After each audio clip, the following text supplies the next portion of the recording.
کی آنے والی قسط میں ہم دیکھیں گے کہ ایان اور مسکان کے درمیان رشتہ بہتر ہو رہا ہے۔ ایان گھر کے معاملات میں مسکان کی فیور کرتا ہے۔ ایان صبح ناشتے کی میز پر بیٹھنے لگتا ہے تو مسکان کے ہاتھ سے چائے ایان کے شرٹ پر گر جاتی ہے۔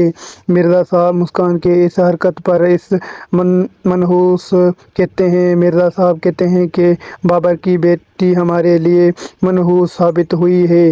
مرزا صاحب ایان کو کہتے ہیں کہ جس دن ہم بابر کے گھر تمہارا رشتہ لے کر گئے تھے تمہارا ویزا ریجیکٹ ہو گیا۔ جس دن تمہاری شادی کرنے گئے تو ہماری دکان کو آگ لگ گئی۔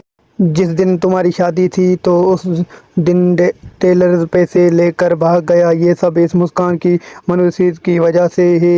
ایان اپنے باپ کو کہتا ہے کہ میں ان باتوں پر یقین نہیں کرتا، اس میں مسکان کا کوئی قصور نہیں ہے، یہ سب تو بس ہمارے ساتھ ہونا ہے۔